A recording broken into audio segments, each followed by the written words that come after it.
You're listening to the Or Hughes Podcast with Joe and Eric Hughes. And now, here's the Hughes brothers. Welcome into the Or Hughes Podcast, a Bay Area sports podcast hosted by me, Joe Hughes, alongside my brother Eric Hughes. And we have got a heavy focus on the Oakland A's. And Rick, an interesting move for the A's this week. The trade deadline has come and gone, and we knew the A's were trying to move on a lot of the veterans on this team and try to clear more roster spots as they're leaning very heavily into this youth movement. After the trade deadline has come and gone, we've seen the A's stay committed to that youth movement with some of the veterans that they were not able to get rid of them essentially ahead of the trade deadline. And on Saturday, before the game against the Giants, the A's brought back Estuary Ruiz. He came off the injured list, and to clear a roster spot, they kind of surprised everyone, designating Ramon Laureano for assignment. Ramon, a longtime veteran, a fan favorite for a lot of good reasons, but he has struggled over the last 2 years. So just when you got that news alert that Ramon Laureano was being DFA'd, given the context of everything that's going on, were you surprised? Did it make sense to you, kind of given where the A's are right now? Or what were your reactions to finding out Ramon Laureano was not going to be a member of the A's for the rest of this season or going forward? I was a little surprised at first. As you said, Ramon is a fan favorite, and knowing that they still do need some veterans there, right? I guess the other side of that coin is, since Ramon got in trouble for those PEDs, he's kind of been a shade of his former self. I've talked to more than a few people that said the biggest thing when it comes to PEDs and coming back is your confidence. And if that's the case or not, he just never seemed to really get that confidence back. It's not that same caliber player that we saw there. There still is a veteran player with just a cannon. I know he said that he kind of looked at it as a favor for the A's. So, there's a good chance he could go to a contender and, maybe be one of those defensive replacements late in a game where, you need a guy out in the outfield where there's runners in scoring position and you need to keep it close. So we'll see what happens with him. I was a little surprised initially. The more that I thought about it, the less shocked that I was. He's a big name. He's a carryover from the A's last playoff teams. And when we saw him on, you saw a guy that was a 5-tool player in the heart of, when the A's were good, he was right in the heart of all that action. But you're right. I've got the numbers here. Since 2022, when he came back from that 80-game PED suspension, he's hitting just .212 with a .285 on base and a .371 slugging percentage. He has dealt with some injuries, including twice this season. A little bit of a caveat with all of this is that there are injuries involved, but a bit of a downer for a guy that was a big fan favorite for a lot of years because he did feel like found money. And it also came at the expense of the Houston Astros, who were in a roster crunch of their own at the time. They had to let go of a guy who was very talented, and the A's wound up being the benefactor of that roster crunch and getting a guy onto their team that they might not have had available otherwise, giving Ramon a chance to play and show what he could do. And then we've got to see some of the best throws we've ever seen from his cannon. It's Ramon Laureano, Yoenis Cespedes, as far as outfield cannons over the last 20 years in A's history. Whose do you like better? I think my favorite are the throws he doesn't have to make because his reputation was so solidified that you would see third base coaches running up there and putting the stop sign up, and guys are like looking back like, what? I could try to go. I could try to take that extra 90 feet. And they're like, no. Ramon had the ball. Oh, yeah. Okay, makes sense. You're right. You remember when he first came in and guys would test him and you were just like, well, Correct. Obviously they haven't read the scouting report. Like you should not have done that. Didn't you see the last 3 games, what he's done? No, it was just a rocket. It's definitely unfortunate what happened with the PEDs. Going back to kids, he was definitely a favorite here at our house. And my oldest, who's 14, she's kind of at that age where, someone comes up and they've done PEDs. And it's kind of shocking to hear that. And kind of the way you frame that person changes a little bit. So I know that happened with Frankie Montas. We got to meet him at a fan fest and she kind of rolled her eyes and was like, ugh. It happened again with Ramon, and it's just kind of been a little roller coaster. But we did talk about the Astros. I do have to say that is one of my favorite memories of Ramon when he was ready to just take on the entire Astros dugout. The whole dugout. It really seemed like that coach was out of line. Who knows? Maybe Ramon was on a little roid rage or something. We're not gonna know, right? We're not gonna know, but still, It was a great memory. Just and you know, at that time, he was just the heart of the team. And losing him for that fight was pretty bad too. He just was like the soul of that team, and he let his emotions run wild, and he definitely was a fan favorite. So best of luck to him. We'll see how it goes for him. It's fresh in our minds right now, but ultimately going on, you're going to think about Ramon Laureano, the things you're going to remember, the throws, the power, and just he was that little bit of extra that made me believe that last iteration of teams with Chapman and Olsen maybe could have broken through, because when you got down to that level, that tierdom of stardom is your next guy down from like that Olsen level, that Chapman level player is Ramon Laureano, was that next tier down, and that's a really high tier for the way that he was playing for the A's for those years. And that made me really just believe in the depth that the A's had, that this is one of the deeper teams that we've seen, maybe since, 2014, that 2012 to 2014 team. So the thing is like, he wasn't even a tier below, right? Like you mentioned, he was a 5-tool player, and then he's been a shade of his former self since that suspension. So you do have to ask, was he really a 5-tool player? Or was he a 212 player that was getting a little help on the side? Like you said, you don't know, and you don't know what it is, and there's injuries tied into it, and the injuries aren't PED related. I mean, you got a fractured hand sliding into a base. That's just an unfortunate thing that happens in baseball. So one of the things he was very candid about is when he came back, he talked about his confidence. And we've talked about that a lot with Brent Rooker, and these guys, they seem like they're the most confident people in the world when you see them out there, but they deal with the same level of anxieties and personal stress about keeping their job. We hear these big deals get announced where a guy signs a 5-year or 7-year deal for $180 million. That is a small percentage of the people that make up Major League Baseball. Most of these guys are trying to make it through the first 3 years just so they can get to arbitration and start making some substantial amount of money, let alone get onto that big tier kind of money that, really dominates the headlines. But, you look at that A's roster, there's not a lot of guys making that much money. The highest paid player on the team this year was Trevor May, making $7 million. A very good amount of money by general population and even by MLB standards. But after that, there was not a lot of people that were world beaters. And just think, that's a whole big league roster. Spread that out amongst major league teams. Each team is going to have, outside of the Yankees and Dodgers, maybe a handful of guys making really good money. And then the rest of it is a bunch of guys that don't know if they're going to be in the league next year. Ramon Laureano came up kind of in that situation, established himself as that everyday player, and then you get rocked with this PED suspension, and then he came back, and like you're casting doubts about what kind of player he was, he had those doubts himself as far as he candidly talked about, believing that you could be that and having that trust in your teammates and in your locker room, especially when the guys that and trust in that locker room are leaving, getting traded out when you need them the most. The other side is, you're also trying to get a contract to set up the livelihood for you and your family. And when you are battling in a league, it is kind of rampant where you do see big name players. Like look at Fernando Tatis. This does happen. I know it's gotten to the point with steroids where Congress investigated. I'm not going to get on like a soapbox about this when hey, this is... Oh, no, you only get on your soapbox for a litmus Diaz. Thank you. And so, and I'll get there later. But you did kind of bring up a spot about anxiety, and I'm going to switch it a little bit here because the A's just played the Giants on Saturday. Trevor May, somebody who has battled anxiety, come out and tried to destigmatize some of those things.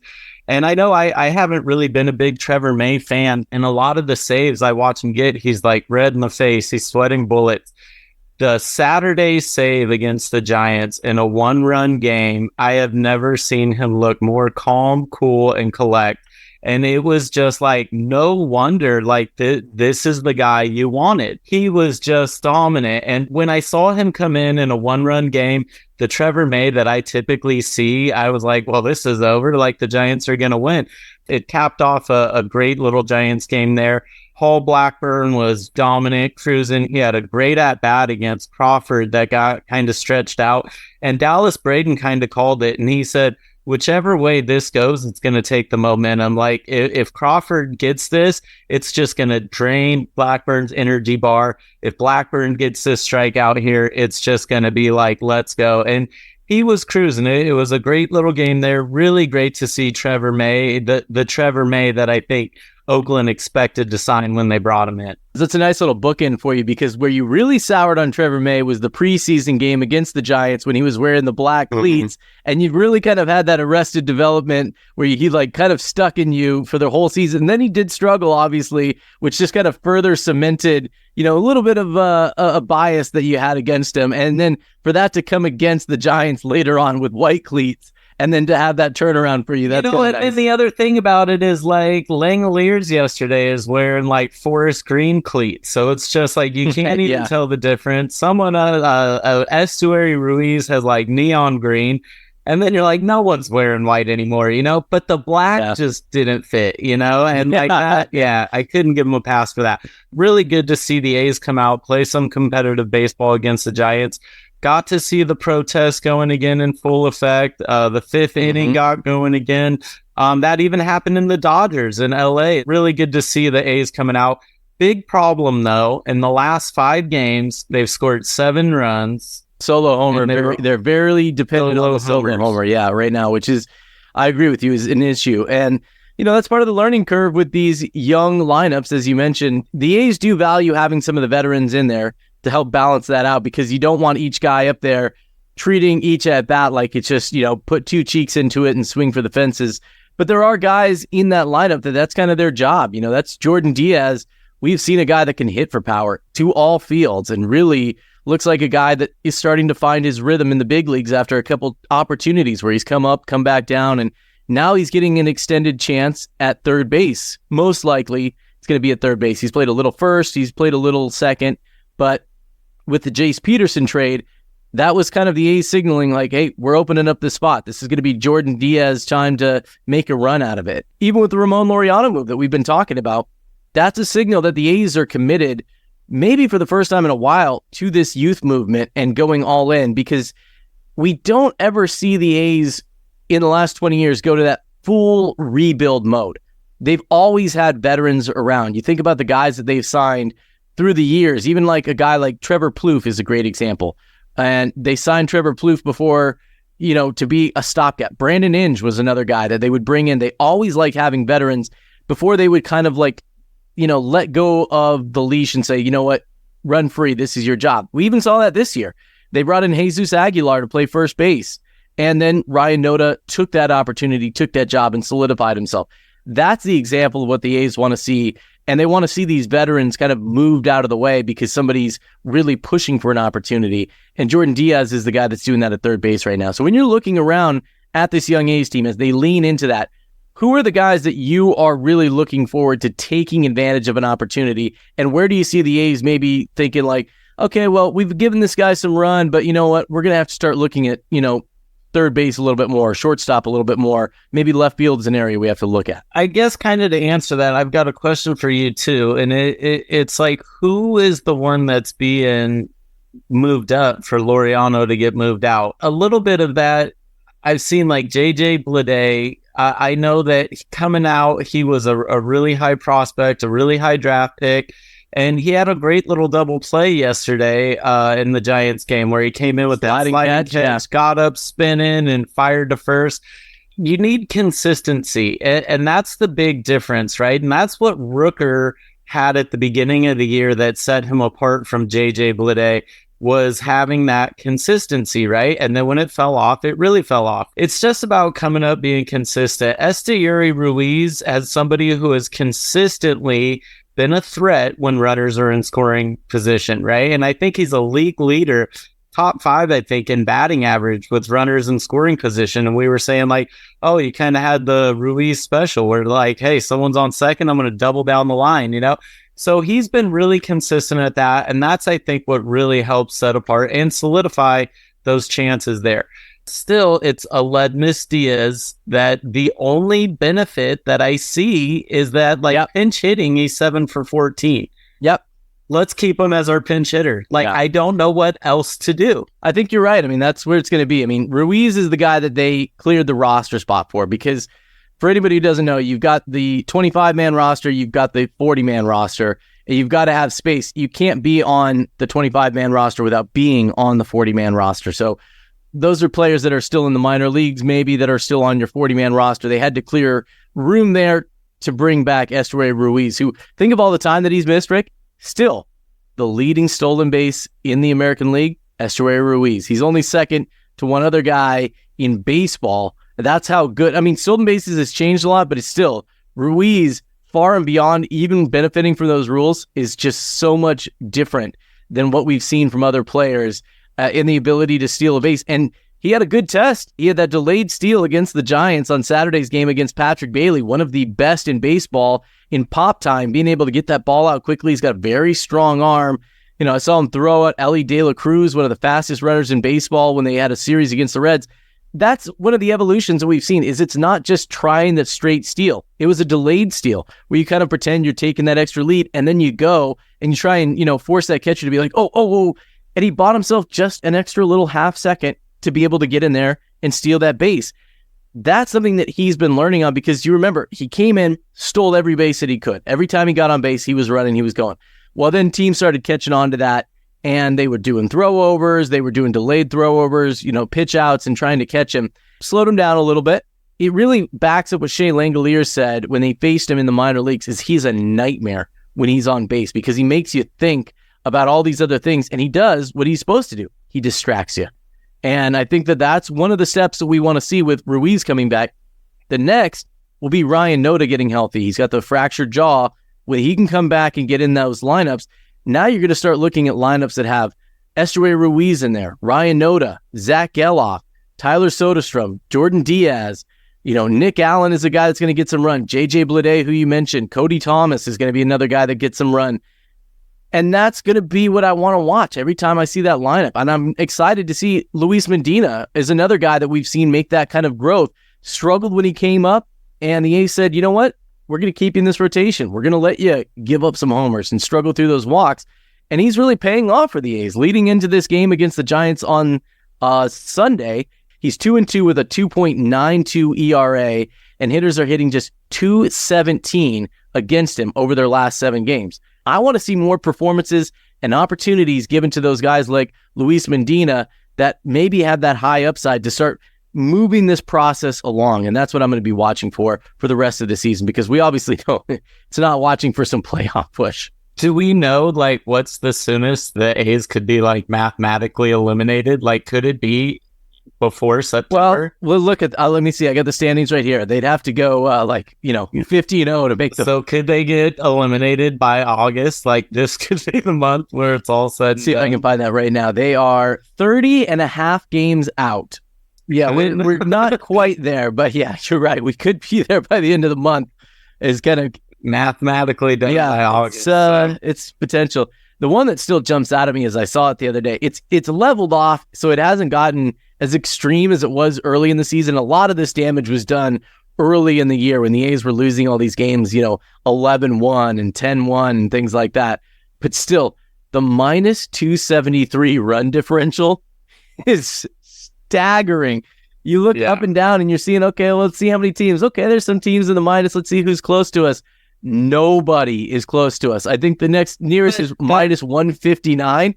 So we've given up 100 more runs than the next closest team. Well, that's you go to the Dodgers game, right? I think it was 7-3 in the ninth. The Dodgers decide they don't want to get their closer up because it's not a save.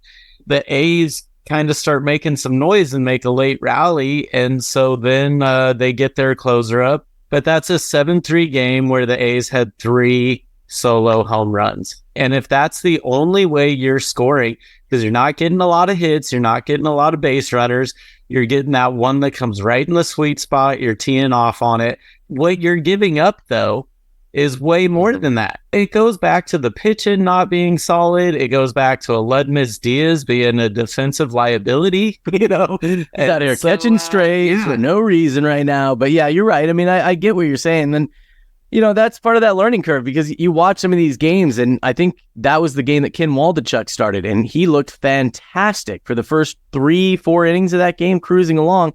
And then the wheels came off the bus. And it was done. It was done. It looked like a Fujinami third inning, right? I remember saying to my oldest, I was like, he's cruising right now. He had I don't know, it was 50 or 60 pitches in the fourth. And I was like, he could make it to the 8th. and he couldn't get out. I think the one that I was impressed with watching him even struggle in that were the at-bats against Max Muncy. Max Muncy takes a lot of pitches, and what really impressed me was that Ken Waldichuk had a game plan that he was willing to walk Max Muncy on and not give in to, hey, you know what? This guy is battling it off. He's laying off some of my stuff. So it's a 3-2 count. I've got to come inside with a fastball, which is what Muncy wants you to do. He wants you to get frustrated that he's fouling these pitches off or he's taking these close pitches, and he wants you to give in so that he gets a pitch that he can absolutely crush. And, that's what he does. He's made a living out of that. Low average, lots of... Yeah, and what I've been really impressed with watching, maybe this is some of the influence of Paul Blackburn, because we saw that in the start against the Giants, and you mentioned it in the Crawford at-bat, is if I'm going to get beat, I'm getting beat on my pitch. And if that means I'm throwing a 3-2 slider and it's going to duck out of the zone and you don't swing at it, well, you know what? Take your base, tip of the hat, as opposed to thinking like, you know what? I've got to throw a less movement on my slider just to get it in the zone, or I've got to give you that fastball. And that's a level of maturity that I've been watching with some of these young players. And you want to see guys that make that Luis Medina jump and actually learn those skills. That's what I'm going to be watching for Freddie Tarnok, is another guy that's learning that skills. For him, it's been a little bit of placement. It's like, he gets cruising along, and then all of a sudden the third inning, maybe he's getting a little tired because he hasn't been stretched out, and he grooves a fastball, or, a slider doesn't quite break the way that he wants it. It gets absolutely crushed. But those are the kind of developments and growth I'm watching for, even if the results still aren't there yet for a guy like Ken Waldichuk or Luis Medina or, Freddie Tarnok. And that's what you saw with Blackburn yesterday, especially in that Crawford at-bat. He was like, I'm going with that low breaking ball. And I don't know if it slipped or the release point, but it broke way too early. Crawford saw it. Crawford took it. And you think, some of those other pitchers aren't going to have that confidence to go right back to that, to go like, that's my pitch. I've been hitting it. I missed it that time. It's a full count now. I'm throwing that again, but I'm going to go a little higher so it's in my spot. But you have to have that confidence, and you have to have the ability too, right? Like you're saying, you can have the confidence, but if you don't have that ability, it's not going to work. I think Dallas Braden talks about this a lot on the broadcast, especially with the young pitchers, is make it competitive. You do have pitches that you, for better or worse, you waste a little bit. Like if you get a guy at an 0-2 count, you don't want to see a breaking ball hung right in the middle of the strike zone. That's just devastating when you've got the advantage.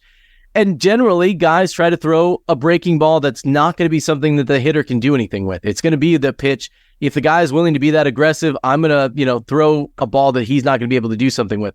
But if it winds up 3 feet out of the strike zone outside, you're making his job really easy. You've got to still make those pitches competitive enough, even if it's not going to be something that a guy can try to handle or do something with, that he's got to think about it and he's got to react to it. And that's what you're talking about. It's like you still have to find the strike zone. You still have to make those pitches competitive. And it's not just, okay, it's 0-2, so here's a breaking ball that he's not going to touch. It's not just a waste of your own pitch and everyone's time, basically.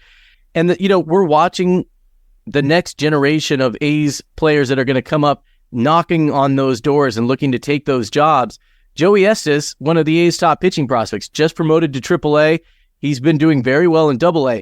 But that promotion for him means that the next step is coming up to the big leagues. His next step for a guy like Joey Estes is to come and take Ken Waldichuk's job, to come take Hogan Harris's job, to come grab a spot in that A's starting rotation when an opportunity becomes available. And when you get that chance, hopefully you get as long a leash as like a guy like Luis Medina, because that has been a huge turnaround that the A's wanted to see. Mason Miller is a guy we're going to see get that kind of opportunity, and each start was must-see TV with him because of the velocity and the strikeouts. And unfortunately, injuries are a part of baseball, and we hope that he can come back soon. But Freddie Tarnok is a guy I'm going to be watching. Estes is a guy I'm going to be watching. From the position player side, I'm watching, I know you always say you're not an Aviators fan because it conflicts with your, Martinez Sturgeon schedule, but, I'm watching to see highlights for a guy like Lawrence Butler because I want to see, that little preview of what's coming to Oakland next. And so do you think that they're going to get that chance this year? Sturgeon? No, yeah. Especially if the A's are eliminated in August. Do you think Butler comes up? Do you think some of these other guys get a chance this year? Maybe. Part of that, it's going to be how things shake up on the roster, because the A's are holding on to these roster spots and giving them to those younger guys when they can. And, the Ramon Laureano one is telling, because the A's, I'm sure, were shopping him ahead of the trade deadline. But the fact that nobody was able to, offer something enough that the A's were like, yeah, we're basically giving this guy away. We'll take that. We'll take that 38-year-old single A prospect, whatever it is. But they weren't able to get a deal like that. And when push came to shove, the A's said, you know what, we've got to value the young guy getting that roster spot right now. So when that happens, if they have a move they feel they can make, yeah, I think they will look at that. But otherwise, I think they're going to want what we've talked about with some of these other younger guys. You got to play every day. And if we don't have a spot for Lawrence Butler to come in and play every day and get that regular appearance like Zach Geloff is getting right now and like Tyler Soderstrom is getting right now, then no, the best place for you is going to be in AAA. But if they do have that opportunity, that's what's going to happen. And that's what we're glad to see for a guy like Jordan Diaz getting that opportunity right now. Can you see them creating that opportunity? Are there anybody else that you could see the A's potentially DFAing to clear? I think the most likely were the guys we saw with Manny Pena and we saw with Ramon Laureano. I mean, it's going to be veterans that, like we talked about, they don't view as having value, and value, I put in quotes, to the club in two ways: either cheap and under club control for an extended period of time, or veteran mentorship.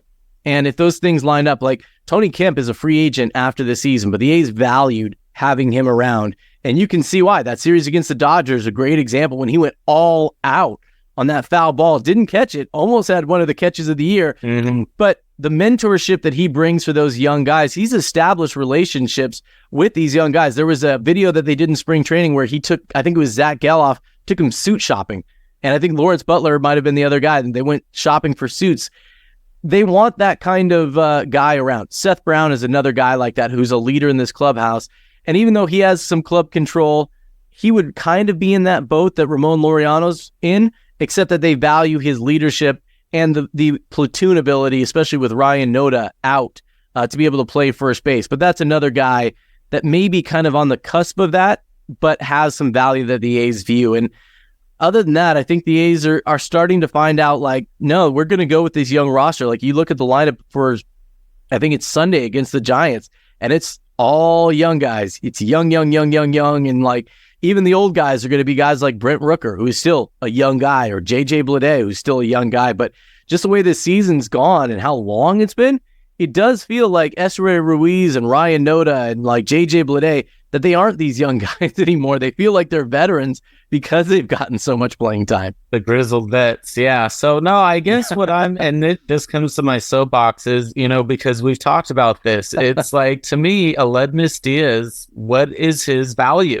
Like, we've talked about the mentorship, we've talked about the versatility, and we've talked about redundancies. And I think you can check every single box for Aledmys Diaz right there. And he's got a big league contract, and they view some value from Aledmys Diaz that wasn't there this year. He's under contract through next season, and he's going to be likely the highest paid player on the team, which is, staggering. But I think that's going to be what the A's are looking for, is that they don't have an urgency right now. Maybe they do when they do have to create a roster spot, when Ryan Noda comes back. And if they don't have a guy that they feel they can send back down, that's where you run into that issue. But for right now, his job is safe. And I know he's not the most popular amongst A's fans for that exact same reason, because, he signed a deal that, for all intents and purposes, it's not his fault that they offered him a good deal. He signed it. He took a job. He hasn't performed up to it. And I know why fans have turned on him, but he hasn't also been like a villain. We view him as a villain because he underperforms on the worst team in baseball and has sometimes been a bit of a block to some of these younger players that we'd rather see play. But again, that's not his decision. That's Mark Kotsay and the A's decision about who's getting in there regularly. Give Aledmys Diaz a pass as far as the kind of person and job that he is. You bring up a good point. Let's talk about that. What have you felt about Mark Kotsay's decision-making as a manager, pitching changes he's making, lineup moves that he's making? And I know he's working with the tools that he has, but I've seen a lot of threads saying that they're not happy with the pitching choices he makes when he makes those choices.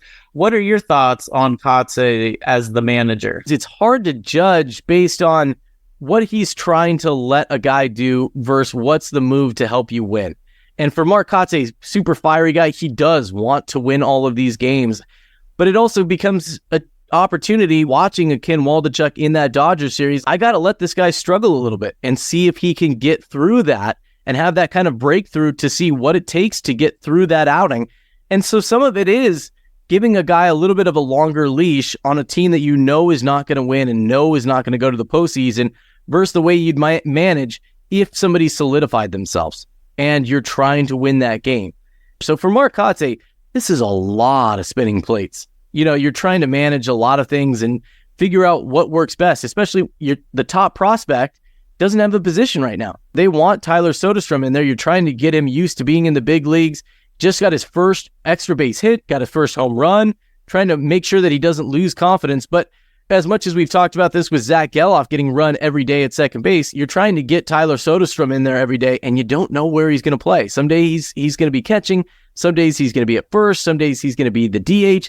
And while you're juggling that around, you've still got to fill out the rest of your lineup because not a lot of positions are solidified with everyday players right now. It's hard for me to separate manager Kotsay from former fan favorite center fielder Mark Kotsay. I've had a lot of interactions with Kotsay at the A's since he was even a base coach, and even he tossed a ball to one of my kids one time. So I really like how fiery he is, how passionate he is. Then it comes back to that other part of how long am I letting him try and figure out, and now am I damaging his confidence? And now is that going to affect him later on? So it's a delicate balance, man. It's a tough job for Kotsay versus if he had a club that was established and was expected to go out there and win. So I think what you watch for are the players developing and getting better, and you're watching for those little things like we talked about with a Ken Waldichuk. Even though the results weren't there, is he growing in his confidence to continue to try to make his pitch and not give in to a guy? If he's getting beat with his spots and things like that, well, you can't control that. You can only help a guy as much as he's got to take that job himself. You can only help him so much. You assume that every manager in MLB has the same job to win the title, but it's not true, right? Kotsay's job is not to win the title. It's to develop these players and help them come along. Whereas Aaron Boone, you would expect he is to maintain egos and get through that and win the championship. We'll see what he's able to do. I do like Kotsay. I am a fan. I have seen some threads questioning his decision making, but at some point you're like, I'm going piecemeal out here and trying to put it together. What would you want him to do different? Like, who do you want? What we want to see is what we're getting. Yeah. But we're getting to see that now. We're getting to see Jordan Diaz play third base every day. So those are the things that make me more confident and comfortable with Mark Kotsay. This has been the Or Hughes Podcast. New episodes every Monday. Make sure to like and subscribe. You can find us on social media at Or Hughes, or you can find me at Vegas Joe Hughes. We'll talk again next week. Thanks for listening to the Or Hughes Podcast. Make sure to like and subscribe.